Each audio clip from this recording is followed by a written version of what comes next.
On this episode of Where's the Line, me and Joseph talk about the state of Tennessee and Vanderbilt football. It's episode 106. Let's go.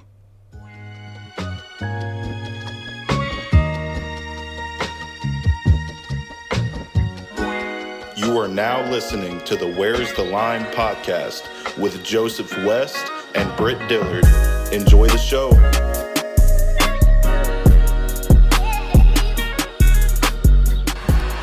Milton gonna take a shot wide open and just strutting in is Keaton. Joe Milton does it again.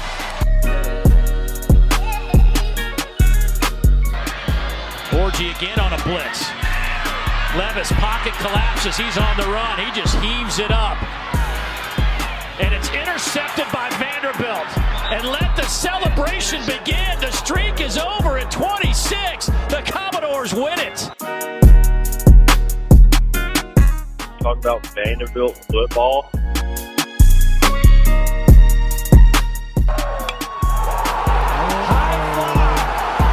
right, and Tennessee walks it off. Pandemonium in Knoxville.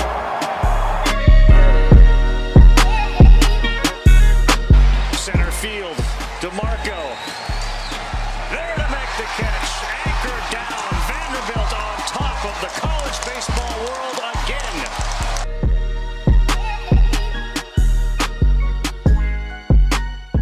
That's all I gotta say, and you're going to hell. Bye. Another edition of Where's the Line. It is Monday, November 13th. This is episode number 106. My name is Britt Dillard. I'm joined here by Joseph West. How are you today, brother? I'm good, man. I'm good. It's good to be back, not on the road. I'm here to record this one. Brett, how are you, man? I'm doing fantastic.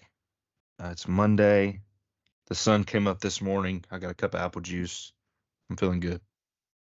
That's the only way to be. It's the only way to be. This weekend sucked. For me personally, my football teams lost. Titans, Vols. My fantasy team got demolished this weekend, so I didn't win any bets. I'm hurting. I'm hurting bad. Yeah, Brett, join the down bad club. I can't talk. Join the down bad club. Because my team's also lost. Shout out Raiders. Raiders are 2-0 without Josh McDaniels. Josh McDaniels, you suck. But outside of the Raiders, it is so much pain.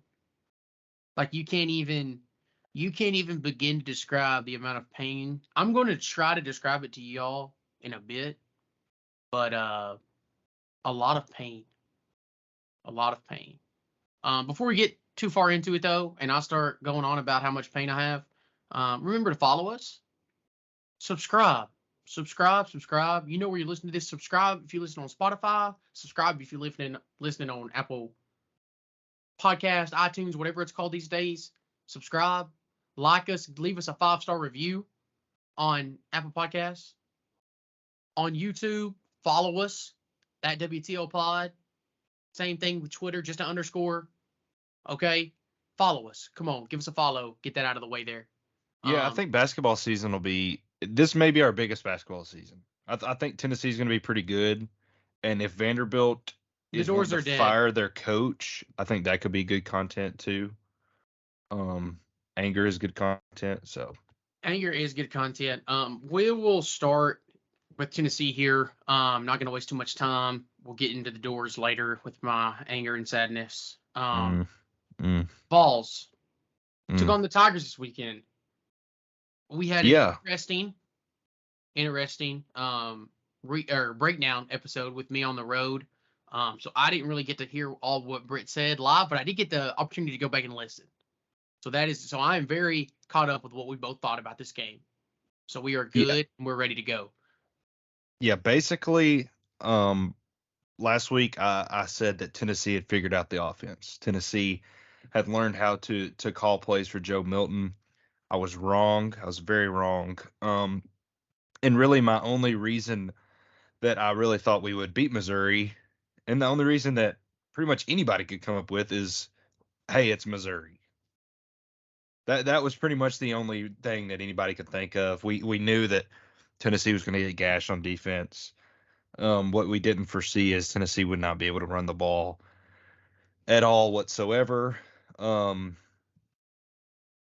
Just looking at the stats here, I mean, Jalen Wright had 22 yards on 7 carries. Sampson had 20 yards on 3, which is absurd. Dylan Sampson having 3 carries is mind-boggling. Jabari Small had 3 carries for 5 yards. Your top 3 running backs, the best running back core in the SEC up to this point, only getting 13 carries, is nothing other than coaching malpractice. It's nothing other than that. Tennessee came out and threw the ball well. Joe Milton had another average game where he didn't make too many mistakes, but again, he doesn't do anything to win you a game. He just does enough to not be able to justify taking him out of the game. That's all Joe Milton does. But Tennessee couldn't run the ball, couldn't catch the ball. Joe Milton's terrified of contact. Man was given several first downs, and he refused to take them on the ground. Dylan Sampson had 3 carries. You're undisciplined. You penalties everywhere. You had 9 penalties for like 95 yards. On defense, you couldn't stop the run. You had one guy to stop. You couldn't stop him. You couldn't get lined up on defense. You couldn't get pressure on the quarterback. You couldn't contain the quarterback. You couldn't get off the field on 3rd down. You could not do anything. And did Tennessee play terrible? Yes. But Missouri played a very good game. And they came out with a very good game plan. And they just came out and whipped your tail. That's what happened Saturday. They just beat the crap out of you. Yes, and Missouri tried to give Tennessee a recipe for success. By the way, just to recap, Missouri did win this game 36-7 on the score recap. But Missouri tried to give this game to Tennessee early. Brady Cook drives down the field. They throw a pick. McCullough returns it all the way into Missouri territory. Off the bat, you're thinking, okay, this isn't good. This is not good. If you're rooting for Missouri, me personally, I had $125 on Missouri. So I was like, holy crap, I didn't have this in the cards. And from that point on, Missouri did what I thought they would do defensively and offensively after Brady Cook gets that ugly INT out of his way, which, by the way, the decision was absolutely terrible. It didn't make any sense. It did get tipped, though, so maybe give him some benefit of the doubt there. But regardless, I want to talk about a point in this game that I didn't see a lot of people talk about, but just being truthful, Tennessee's offense didn't have a bunch of chances to score the football because Missouri was holding on to it for 8-minute drives every time they got it. Missouri had 40 minutes in time of possession this week. 40. That just leaves Tennessee with 20. That's all they had was 20 minutes time of possession. So if Tennessee wasn't capitalizing on the few drives that they did have, they were just out of luck. There was nothing else to do. They didn't have much time. Missouri had a great game plan. And also a factor that got slept on, even from Britt on this pod, but not just from Britt, from 2 or 3 other places that I've listened to podcasts on before this game, was people acting like Missouri's defense wasn't good. Missouri's defense has struggled this year for sure, and they haven't been a top-tier defense, but before the season started, we thought this was going to be an elite defense. And by we, I shouldn't include me. The media thought that this was going to be an elite defense. They thought that Missouri was going to have an offense good enough to win, but the defense would carry them. That hasn't been the story that you've seen, but the pieces are still there. I just don't think they've worked it all together yet on defense. I just don't think they have it totally oiled out. But you saw them kind of get it right this week. They shut down Tennessee's run game and made – Not necessarily Joe Milton didn't look bad. I mean, he threw a pick really late that I'm not even mad about. But they were all over Tennessee. My biggest point is Tennessee got outcoached. Tennessee had no wide receivers open. I want you to – this game could have easily been 36-0. Flashback to the touchdown pass Joe Milton threw. He threw it a country mile, and the receiver just went and got it. Take that touchdown away, this game's 36-0. Yeah. And if you tell a Tennessee fan that last year, your brain is fried. if I tell you that last year. Yeah. Yeah, it sucks. Dante Thornton is out they said he's out for the regular season. I don't know why he'd play in the ball game, but he's done. It really sucks. He's a guy that was starting to come around and find a groove. But Tennessee, like you said, they ran 3 plays in the first quarter. This game was over at halftime. You get the ball down by 3, 10-7, with a chance to score and then get the ball back after half. Not only did you not score before halftime, but you give up a 30-plus yard run and give Missouri field goal position to score 3 more, and then you come out at halftime and go 3 and out. The game was over after that point. You had 2 bad fumbles and then the interception. The game was already over. But Tennessee, your defense gave up 29 points. And if I'm Tim Banks, the defensive coordinator, I'm saying, Josh, I kept it in the 20s. You're supposed to be able to score 30 points a game. Offense, you netted 0 points. You had 7 total points and a pick 6. You netted 0 points. So while, yes, our defense got shredded, they got absolutely destroyed. They could not stop anything. They allowed 29 points. And Josh Heupel's your coach. I don't blame the defense as much as a lot of people do. Yeah, the defense got gashed. I actually agree. This is not often. I am on board 1,000% with Britt here. The defense got gashed, but I've had this same argument. The argument is not if the defense played good. It's just that the offense didn't do anything. And guess what? Once again, when the defense is on the field for 40 minutes, I would say they're probably tired. I'm just guessing. But I'm going to guess that they're tired. And that they're going to have drives they're not going to give 100% because they're tired. They're having to play a lot. And when you look at Tennessee's corners, you're missing Kamal Hadden. You had an injury to oh goodness. Gabe Judy-Lawley got hurt in the game, but someone else got hurt right before him. And they had both of them out at the same time. And I was thinking, holy crap, who is about to come in at corner for them? Like, I thought I might see Britt Dillard trot out at corner. Yeah. So my point being, not that I'm trying to make any excuses for Tennessee, but the point is that when you're already on your third guy and he's having to play even more snaps than you wanted your second guy to play, I would say you're not in the best spot. That was my point. Yeah. I was so disgusted by several players on defense. Elijah Herring is slower than me. Elijah Herring might run a 5.5 40-yard dash. He looked absolutely terrible. Aaron Beasley looked terrible. Your secondary, and I think it's coaching, your secondary had no clue what they were doing the whole game. And I think if nobody knows what the crap's going on, that's got to be coaching. Yeah. But if you look, Tennessee 7-3, not where we want to be at all. Your 3 losses are on the road. You're 2-5 in your last 7 SEC road games. There's a trend. I mean, in your 3 losses, look at Florida. You had 100 rushing yards.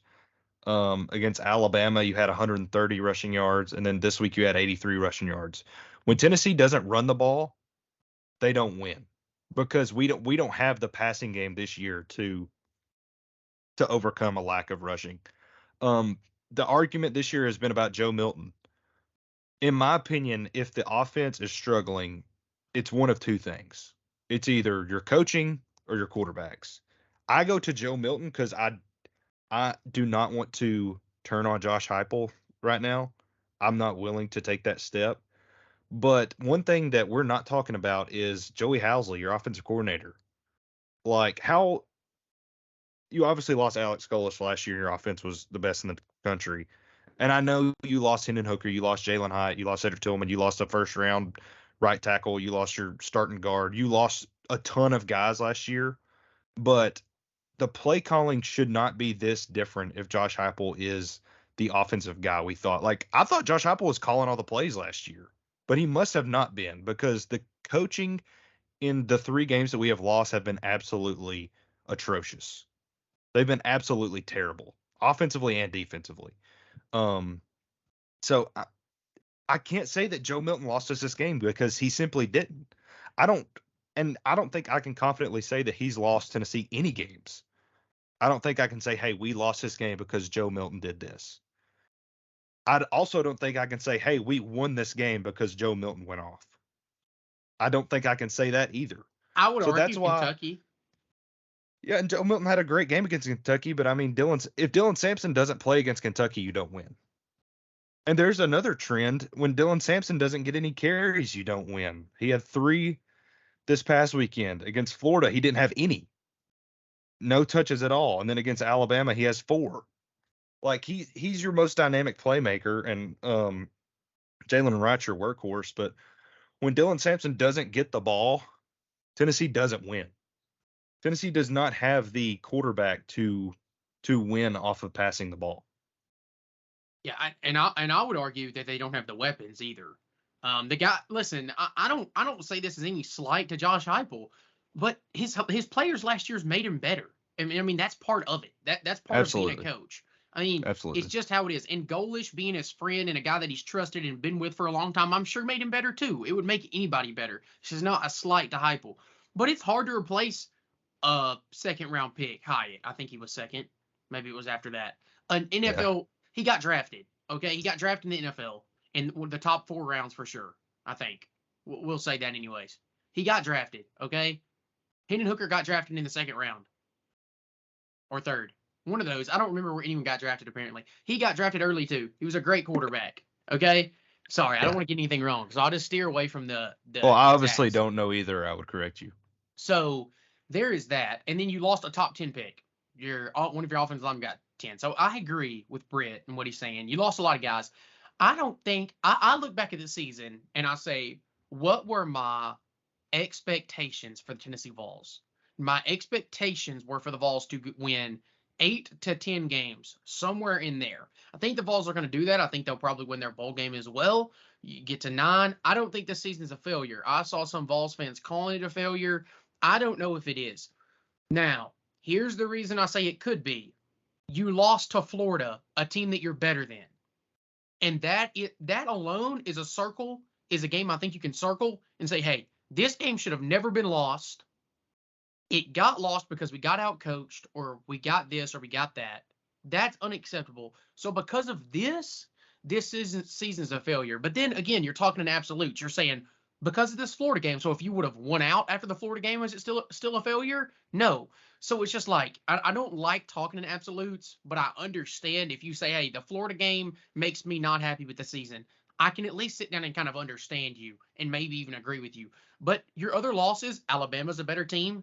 Georgia's a better team. Missouri's a better team. There's nothing wrong with saying that. Missouri Vols fans, I know you're cringing right now. Joseph's a hater. He's hating.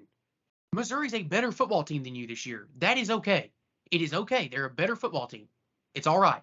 You lost to 3 better football teams. Your one outlier loss is Florida, that you are much better than and you should have been. I don't think you should be that disgusted with the season. Okay? You're making me be the positive guy, and I'm trying to be really negative on this show. I feel like you're talking directly to me. I'm borderline. I'm not necessarily. I've seen several people on Twitter, not just you. But I am talking to you as well. Some. I'm on the line of calling it a failure. I think if Josh Heupel does his job a little bit better, Tennessee is 9-1. I think you beat Florida. That Florida team is nowhere near as good as you. And I think I don't know if you blow a 3-score lead against Alabama in the second half or going into the second half.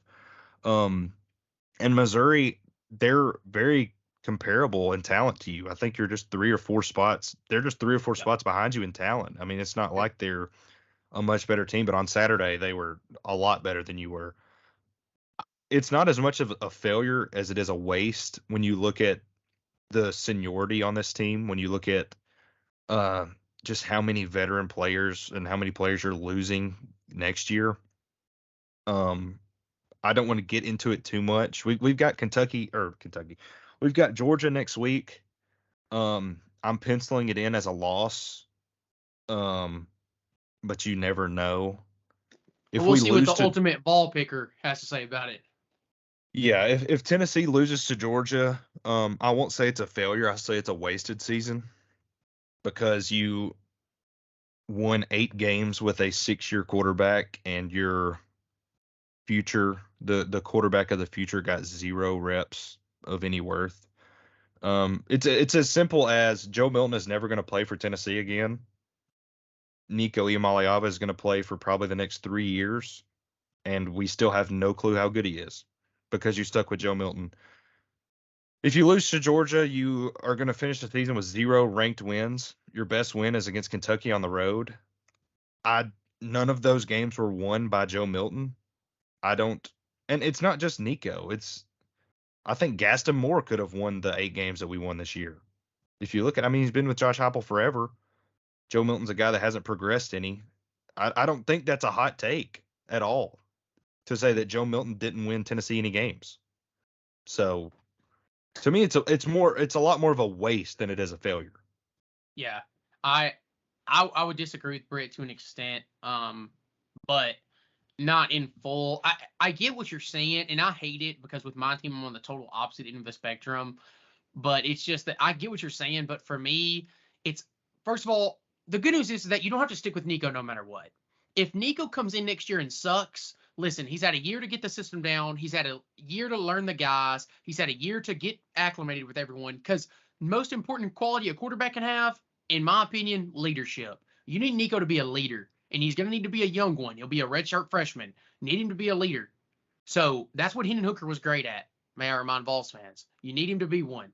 Okay, so he's had a year, so that excuse is gone. And if he just doesn't play good, if he just doesn't come on as quick, the transfer portal exists. And you can go get a dog and throw him the bag, and you can have 2 good years out of him, and Nico never existed except for 1 season. So that's why I personally don't think playing Joe is a failure in that sense, because I think if this is 6 years ago, I'm Team Nico. But just in the year that in the way college football works now, I don't think it's bad to go with Joe and say, okay, well, hey, Nico, let's get him a year. Let's make sure he's ready. So when he steps in, if he doesn't perform, we know, hey, he's not the one. We got to go get somebody else. And maybe that's the approach they're taking. I don't know. That's a good point. Devil's advocate.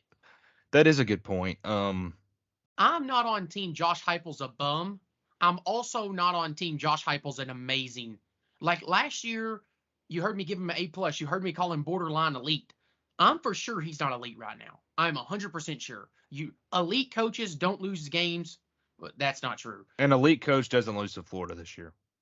I almost said that too. And that's why I said that's not true. Is because then I always go back to Nick Saban losing to less talented Auburn teams, and he's done it throughout his career. And that's why I said elite coaches do that sometimes, because Saban's done it more than once. And I think and elite he's done coaches it to Ole Miss twice. One reason that we both thought Josh Heupel was really elite after last year is he took risk. He took chances. Josh Heupel hasn't taken any chances this year. He had an opportunity. I'm just scratch that. I'm not talking about Nico anymore. Okay, let's just roll on from that. But like, you won 10 games in the regular season last year. That's why you got players like Nico. That's why you got David Hobbs. That's why you got these big blue chip recruits to come in. You had a clear deficiency last year in the secondary. Your secondary was terrible. And your solution to that is going and getting Gabe Jeudy-Lally. That was your solution to fixing the secondary, was getting Gabe Jeudy-Lally. That's what's concerning to me. That's what's concerning to me. We'll really get into the roster construction and what the team was last year compared to this year after the season. I think that'll be a great episode of recapping everything. Yeah. Just take a step back. I mean, Tennessee's 3 losses are on the road, and it's completely coaching. You come out in all 3 of these games, Tennessee came out not on fire, but they came out pretty good. Not bad, at least, especially against Alabama. And against Florida, you started off hot early. But as soon as the momentum shifted to the home team, when ETN had that touchdown, that big long touchdown when Kamal hadn't bumped him and didn't tackle him, when Alabama scored that opening drive after halftime, whenever we couldn't stop, I can't believe I forgot his name. Whenever we couldn't stop the guy against Missouri, number 7 that ran all over us. Cody Schrader. Cody Schrader. I don't know how I forgot his name. As soon as the momentum flipped to the other team, we crapped our pants. We absolutely had no clue how to recover from that. And for me, that's coaching. That's very concerning. That's very concerning. Yeah. You have to be able to win on the road if you're going to be a good coach. That's just obvious. So I'm trying not to overreact too much. You've got a chance to go get your 9th win or your 8th win, sorry, against Georgia. We'll see what happens. It's Neyland Stadium. I'll be there. Yeah. Tennessee plays much better at home than on the road. They have a very good plus minus or very bad, I guess, depending on how you're looking at it. Just to say two things that I hadn't got off my chest yet I wanted to say about the Missouri game. One, Cody Schrader was the first person ever to go for 200 on the ground, 100 in the air in like the history of the SEC. So that's crazy. Shout out to Cody Schrader. He had a game. And I actually don't think Elijah Herring would get outran by Britt Dillard. Cody Schrader just got that dog. He just hits that other gear when he's on the field. You can't hit it anywhere else. You can't make him run that on the 40. But when he gets on the football field, he finds another gear. That guy, obviously he was in Division II. That's the guy I want. That's the guy I want on my team.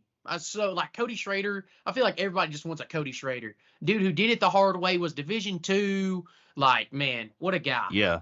And I can't believe they didn't mention this on the broadcast, but he came from Division II. I can't believe Gary didn't mention that like 57 times on the broadcast. You hating on Gary like that? Gary Danielson needs to be Old Yeller. He needs to be taken out behind back. That's crazy. That's shot crazy. in the back of the head. No hate to Gary Danielson from me. He is old though. Also, other shout out was, actually I have two. This is into two stems. First stem is shout out Eli Drinkwitz. Yeah, shout out Rugrat. You look like a nerd, and when I see you, I just don't see a football coach. But, man, you're actually really good at it.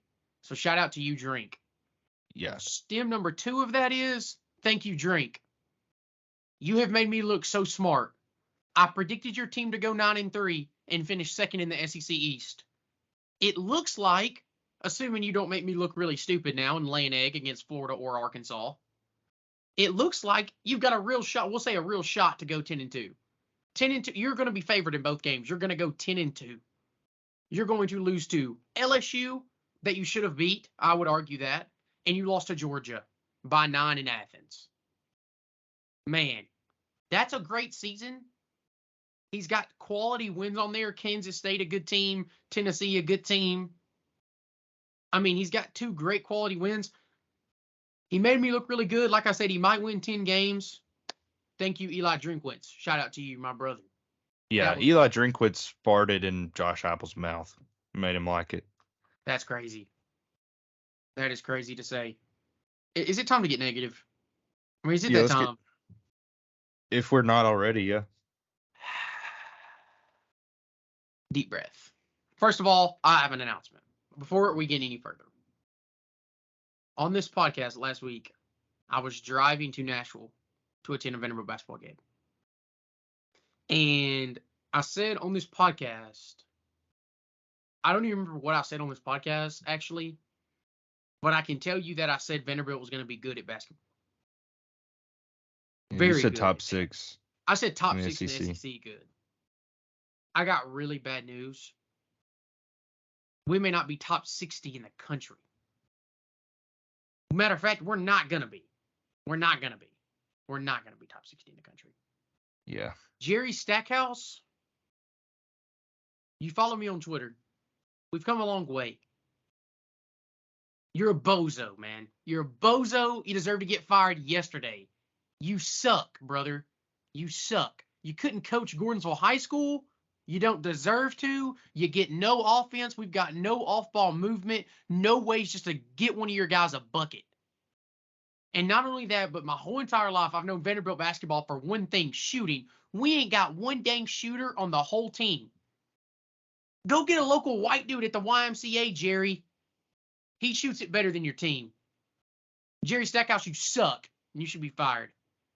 Yesterday, as I said, that was my basketball.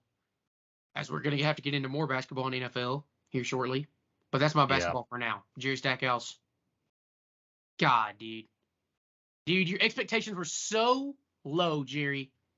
Win the games you're supposed to win. And then get Tyron back and really go off. Vanderbilt was missing two of their 5 starters and their 6th man. So I'm not saying Jerry was working with all he had. He wasn't. You're missing your best scorer, a guy you're expecting to average over 20 a game. So I get that part, right? I get it. You do not lose to 315th in the country, Presbyterian. I don't even know what state Presbyterian's in, man. And I drove and I That's a sat church. in 2L with some of my best friends, young guys who love the Doors. It does not get better than that. Remember, Tennessee fans, y'all take that for granted. I've never got to go to a game with my friends and genuinely think about this, and genuinely want I've had Britt come to games with me. I've had Cody Hutcherson, shout out Cody, come to games with me. Harrison Davis, Matt O'Neill. I've had several of my friends, shout out to all those guys who come to games with me. And they may even say, hey, I hope the Doors win for you today, man. But they don't want the Doors to win like I do. They don't love the Doors. These guys love the Doors. Okay, love them. And I say all that to say that we sat up there on a Tuesday night and had pledged our allegiance to that basketball program for the rest of the year to be there in 2L together. And you broke it on night one. You didn't even let it start, Jerry. You didn't even let me get started with the fun. I couldn't even dream because we lost a 3-15 in the country on night one. And in KenPom, with what net is and how you get into the tournament, your season is over. Jerry, the season's done. This ain't the NBA. This ain't preseason. Yeah. It'd be different if he was a humble guy. And, yeah, Jerry's a prick. Yeah, it'd be different if he was cool with it. Jerry, I will say this. Let me get a drink of water real quick. I'm preaching myself to death here. Jerry Stackhouse, I will say one more thing. I don't like you because you're stubborn, and you're a jerk while you're stubborn. You're a stubborn jerk. Okay? We're going to run through a sequence. Presbyterian went on like a 14-0 run in this Vanderbilt game, a 14-2 run to take the lead. They scored 6 more points after taking the lead before Jerry called a timeout. When they tied the game, I am standing up screaming, timeout, Jerry. So is half the section. Timeout, Jerry. Take a timeout. No. Let's go watch back-to-back turnovers and back-to-back threes by Presbyterian. Let's go watch that. Let's go watch that instead. Instead of calling a timeout, you've got 5 freshmen on the floor, Jerry. This ain't Michigan. We ain't got Chris Webber and Jalen Rose out there. You got 5 freshmen. They're learning. You can't just leave them out there to drown. You had one job, Jerry. You had one job, and you ruined it, and I hope you get fired for it. Get Jerry Stackhouse out of Nashville. I don't care if we win the whole dang thing this year. Get Stackhouse out of Nashville. He deserves to lose. He deserves to leave and lose the rest of his life because of that. There's my basketball rant. The football team, oh, God. Oh, God. We played South Carolina, our cursed team. They have now beat us every year that I've been alive at this point, basically. The last time we beat them, in case you're wondering, was 2008.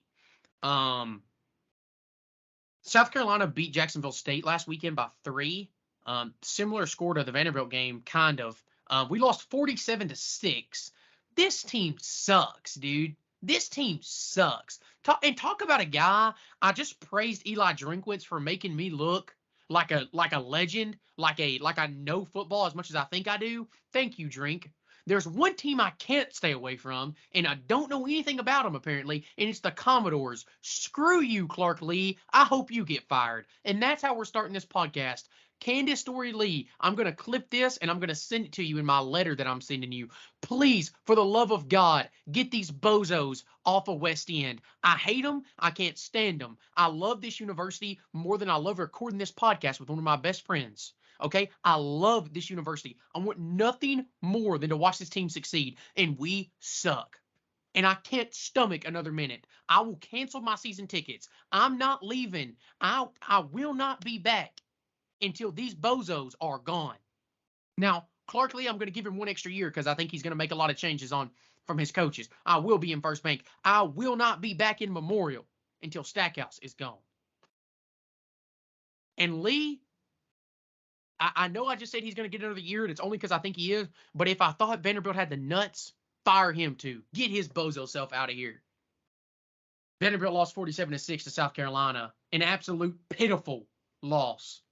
Tennessee got dominated against Missouri, and since they got dominated, I can't even use an adjective to describe what happened to Vanderbilt in this game. It was pitiful. No effort. No effort. The teams give up. They're done with Clark. Clark's also a stubborn jerk. He is stubborn. He will walk the same guys out there, and he'll get mad. He's dying on the hill of A.J. Swan. He is going to force A.J. Swann out of Vanderbilt simply because something weird happened. Something funky happened with that situation. He is clearly better than Ken Seals and Walter Taylor. Clearly. And you bring Walter Taylor in to run the same 7 plays. He may be able to throw a deep ball consistently. We don't know. He don't even get the chance to pass. So I'm not hating on Walt. We really haven't even got to see what he's got. No, But he just just the- runs him. But the coaching's trash. Something's weird's going on with A.J. Swann. This is the most pitiful performance I've seen in Vanderbilt of my life, and I'm embarrassed right now. And that's my opening statement. That's just my opening. I haven't even gotten started yet, ladies and gentlemen. Yeah, Clark Lee is 3-17 in the months of October and November. Yeah. Your teams are supposed to get better throughout the season. Look at Bama. Look at the Bama that was playing in September, end of September into October, and look at the Bama now. Way different. Way different. Look at Florida State, arguably playing their best football now. Have cleaned up some of their issues. Arguably playing their best football. Georgia, most definitely playing their football. Carson Beck, a guy who deserves respect. A dude who stepped up and made all the right plays when he had to. Look at these teams, man. Clark Lee can't win a game, bro. It's so sad, too. It is so sad. Where does this Vandy team rank against, like, the worst ever? In Vanderbilt The wor- history? Yeah. Well, we are the worst team in Power 5 right now. We are the worst team we are the worst team in all of football, basically. Is that We are real? That is a real stat. We are the worst team in all of football. I mean, Okay. not all of football because FCS, things like that, but like this Vanderbilt team, there's MAC teams ahead of us. Okay. Like, I want people to understand that this Vanderbilt team is really bad, and the coaching is really bad. Also, because I have to talk about it, I'll wait till I finish the game. Looking at the game, there's literally not a whole lot to talk about because offensively Vanderbilt couldn't do anything. Ken Seals sucks. A lot of it's on the offensive coordinator. He doesn't get to do anything, so that sucks. Will Shepherd got 2 targets the whole entire game, fireable offense. For even letting that happen, it was for 6 yards. That's pitiful. Barely got to play. Once again, Clark Lee, I don't know if he's riding his high horse, gets mad about everything or what, but dude's a bum. Didn't get to play. Rattler, 28 of 36, 351 yards, 3 tutties, and a pick. Rattler basically did whatever the hell he wanted to, as did his team. Defense got shredded. Shout out Langston Patterson. Langston Patterson had a really, really good day showing how great he is. Outside of Langston, just trying to go through my list here, make sure there's no one else I want to shout out. No, really there's not. Yeah, that's about it. This Vanderbilt team got dominated. It's worse than dominated. It's terrible. I may not go to Neyland in 2 weeks. That's how bad it is. Like it's to the point where I'm so naturally angry about how this team is that if one UT fan said a word to me, I try to fight them. And there's no reason to be acting a fool like that. And UT fans will say something because they're UT fans. I just don't know. As of right now, I just don't think I'm in a good mental state. I don't think I would. But that wasn't the point of this. So if we were at Cool Beans before the game and I was to say something, would you hit me? No, not you. You would slap me. You wouldn't punch me. Nah. I might get up and get you in a chokehold or something messing around with you, but nothing crazy. Yeah.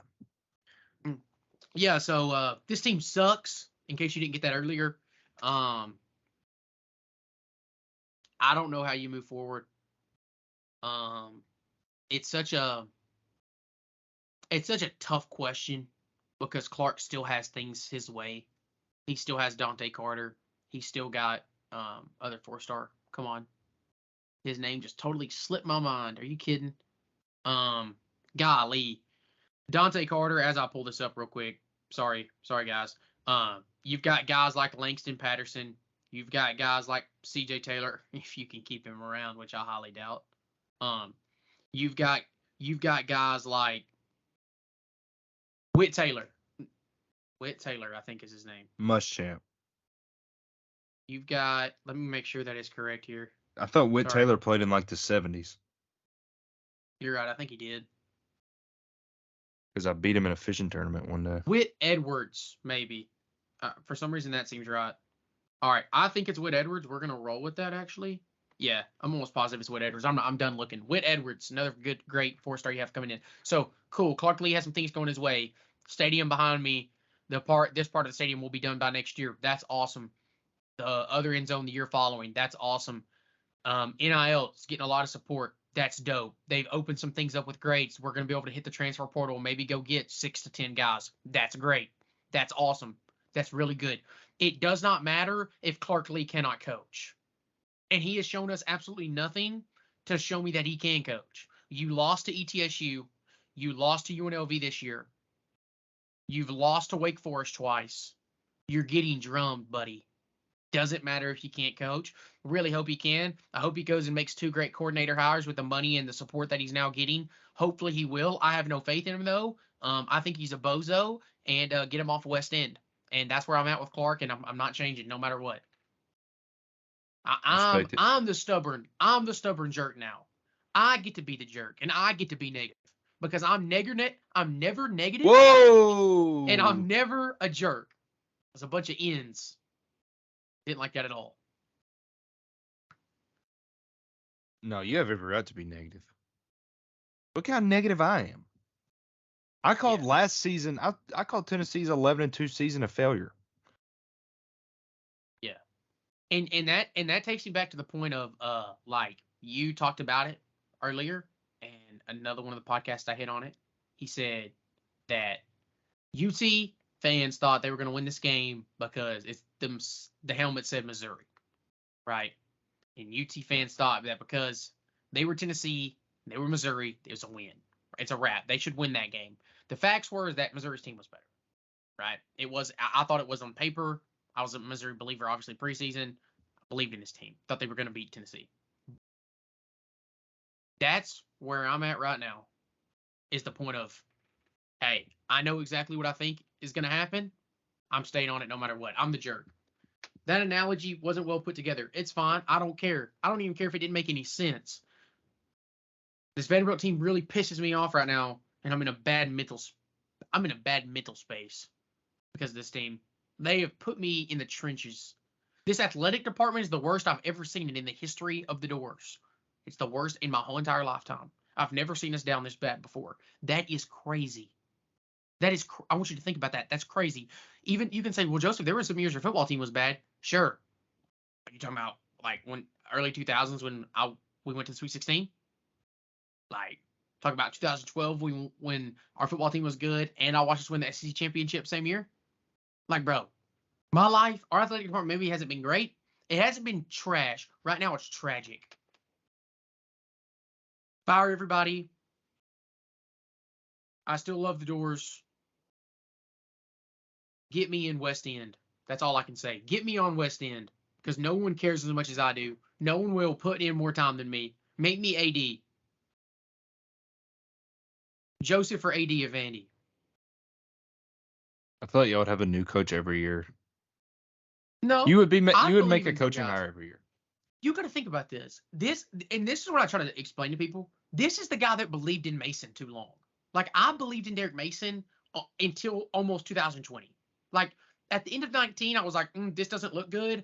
But throughout 2018 and almost all of 2019, I was Team Derek Mason. And he started off terrible. He started off in the slums. Like, absolutely, his team sucked. But he came back out of the ashes. I mean, in year 3, we went to a bowl. Yeah. Shout out D Mace.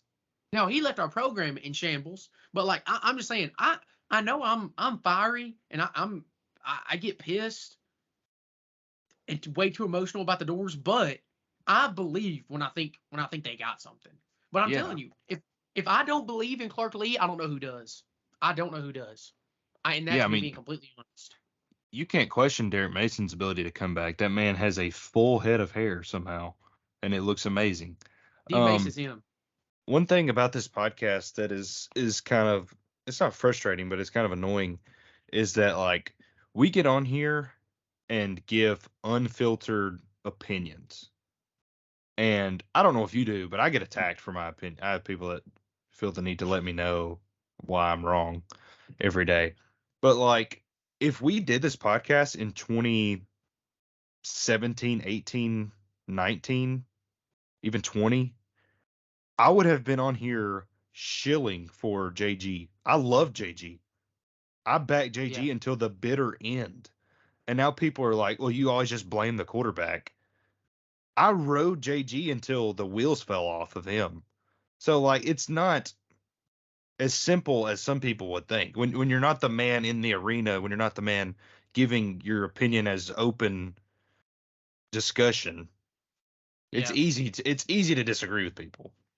Yeah. No, I agree. I mean, I was the guy that sat there for Georgia State. I had season tickets that year. I sat there for BYU. I watched us lose to Vanderbilt in 2017, and there was nobody there. Like, don't question me. I've been here. I've been here. Yeah.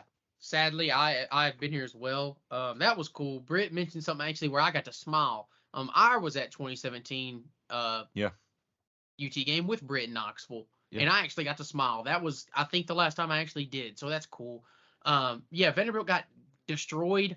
Our athletic program is in shambles. And so we will be moving on to Tennessee.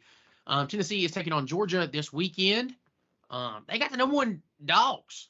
Or maybe not number one, depending on what poll you're looking at. They're the number one team in the country. Dogs are coming to Knoxville. Britt, and pretty negative. What you got? I'm gonna be honest. I didn't do any prep on this game. I said we would beat Georgia early. I've said it all year.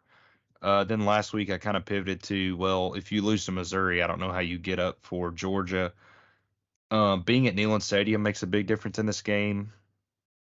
I also think Brock Bowers being back and looking really good last week makes a big difference in this game as well. I think you put 3 guys on Brock Bowers, leave Elijah Herring on the bench, and see what happens. They're going to continue with their game plan of running the ball.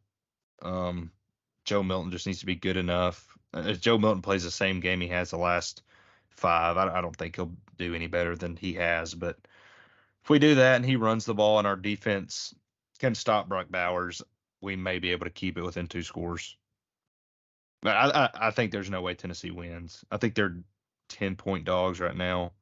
But I'll be there. Yeah. I saw the line actually opened up at like 8.5 or 9, and it moved to 10, or 9.5, 10, depending on where you're looking, on that game. Listen, this is Georgia's hardest road test all year, I would say. It's going to be their 3rd, I think, road conference game. I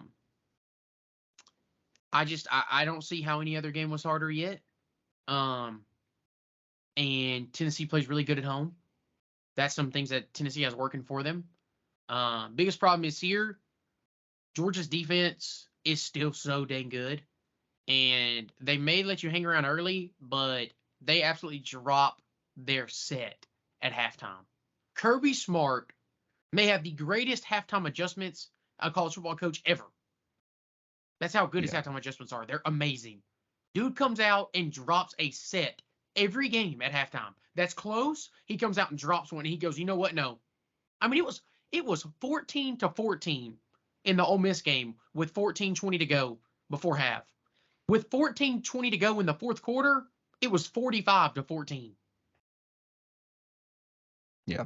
The next 2 quarters, he destroyed them. He absolutely bent them over. He just outcoached everybody. Kirby is that dude. I'm looking at this Georgia team. I've been a Michigan guy all year, and for the first time, I've looked at Georgia and said, "Yep, they might do it again.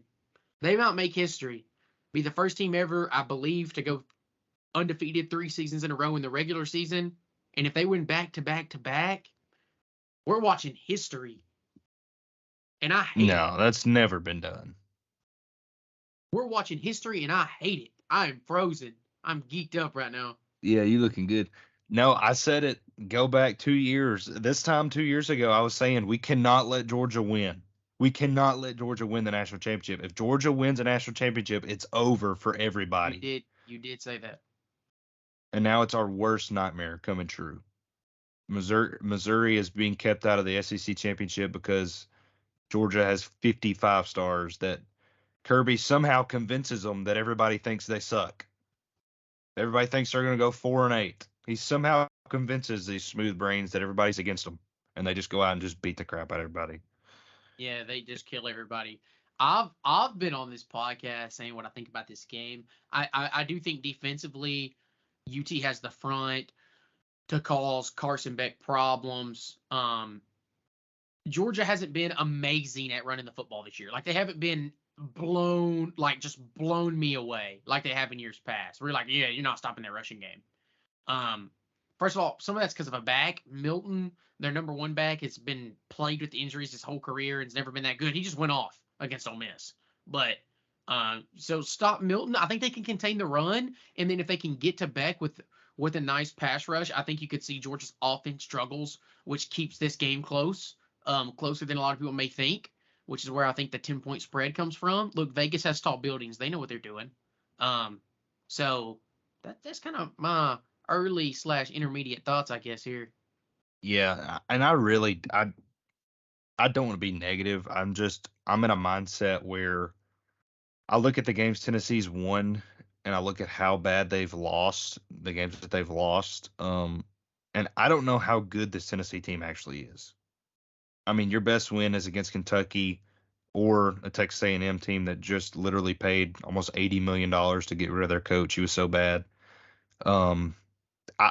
I don't know if this Tennessee team is actually good or not. And I think you could make that argument. Yeah, and if that's even a question, you're playing the best team in the country. I don't want to say by far, but a lot of people think they're the best team in the country. I can't feel confident. I can't. No. I mean, now talk to me Saturday morning. Maybe I say something different, but I don't know. There is no way anyone in the country this week picks UT to win. There's no way. They don't have the schedule to show that they're even really there, similar to what Britt was saying. They didn't play well last week. They lost to Bama. Most people think Georgia's a better team than Bama. But they do have them at home, which is that college football factor. Can Neyland be crazy enough? I don't know. I think it's going to be close. Britt, what you got? Score predictions, baby. Oh, God. Oh, gosh, dude. 49-17. I don't think we had net 0 points against Missouri. They're a good defense, yes, but they're not Georgia. I don't see us scoring points. And I don't see us stopping Carson Beck. Maybe I may just be being too negative. I don't know. Okay.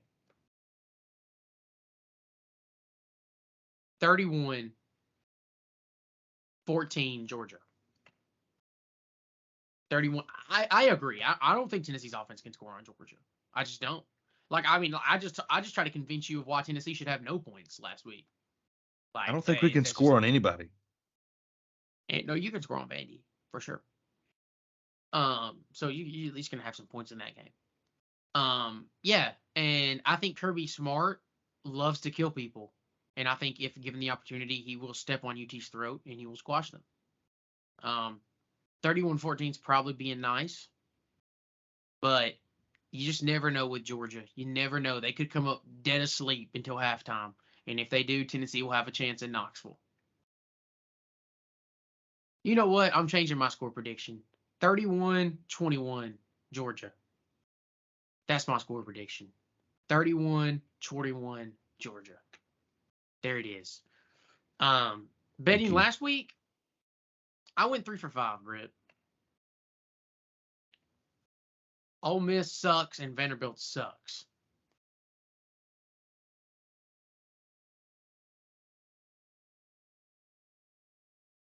I don't know what I did. Okay, good. Hold on. I'll tell you. All right, Britt's got us. I'll tell you because I put money on it. I got it right here. I went 3 for 5. How did you do? I went 3 for 5 as well. Okay, so you're still 5 ahead of me. Let's go. I'm up. Man, I think my negativity really caught up with me. I'm really down right now. Oh my gosh. Okay. Let's get into our bets. You ready? Let's do it. You want to go ahead? Let's I always go. go first. Let's go. Let's All go. right. Let's go. Turn us I'll up. take the Michigan Wolverines, as Jim Harbaugh said, America's team, the corniest team in America. I like Michigan minus 19 at Maryland. Blake Corum he's an animal. He's an absolute animal. He is an animal. I like Rutgers, the Fighting Greg Schiano's, plus 20.5 points at Penn State. Penn State just had a very emotional loss. It's another noon game. I like Rutgers plus 20.5. I like Duke, the Blue Devils at Virginia, Duke minus 4.5. In the Georgia-Tennessee game, I like under 59.5. And I like Miami, Florida. Miami plus 1 at home against Louisville. Okay. A good Louisville team, but Miami put up a fight against Florida State. Quarterback went down. Quarterback went down on the last drive. I think Miami had a chance to win that game late. I like them at home. Okay. I like it. This week, honestly, do not bet anything that I say. I don't think, because I don't really know how this is gonna go. I'm picking a lot of nail biters here. First game, give me Georgia. Told you what it opened at. It opened at minus 8.5 or 9. I got in at 9. Give me Georgia minus 9. Georgia minus 9 is pick number 1. Also, sorry, Tennessee fans. If you're me and you've been taking the strategy I've been taking, I suggest to take it. I'll load up on this Georgia game. However much money you have to willfully spend and obviously take a chance to lose, Georgia minus 9. Georgia minus 9. I would load up on that. I feel very, very good about that. Now, I don't say that often. When I do, I'm normally wrong, though. Next game, Louisville, money line. Louisville is playing Miami this week. Miami honestly played Florida State really close last week, lost 27-20. Miami has a lot of talent on their team, and I think they're just trying to put it all together. We'll see. I don't really know about Miami yet. Obviously, I'm leaning Louisville. Next game is Michigan State at Indiana. Indiana money line. That game is at a 3.5 point spread. Depending on where you're looking, just take money line. Indiana money line. Michigan State is still in shambles. I really don't care how bad Indiana is. Michigan State, they literally can't be good. It's impossible. Next game. It's literally impossible, sorry. Next game, sorry, as I try to scroll through my pages here because I don't have them all lined up. I'm sorry. Is Ohio State at Minnesota at Ohio State. 3 o'clock game. Ohio State minus 25.5. Dang. Ohio State minus 25.5. Get that added up to the sheet here. Oh my gosh, of course. I know I've got to get one last game. I'm sorry to the people. Got one last game here to give as my phone freezes. That's awesome.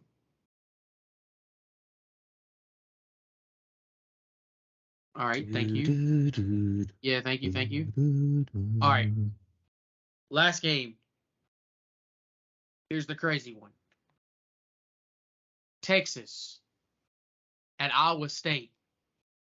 Iowa State plus 7.5. Honorable mention, Vandy plus 14.5 against Bye. We've done Vandy 14.5 every week. Yeah, it feels like it. We haven't hit a single one. That's so wild. But yeah, that's man, it. Get rich. Rip the doors. Get rich. Rip that's me. Right. Anchor down. Anchor down. Joseph, praying for you, brother. Vols, you can get to 9 wins. You can ruin Georgia's 90-game win streak. Possibly knock them out of the playoff if Alabama beats them. Go Vols. Go Vols. That's all I'll say.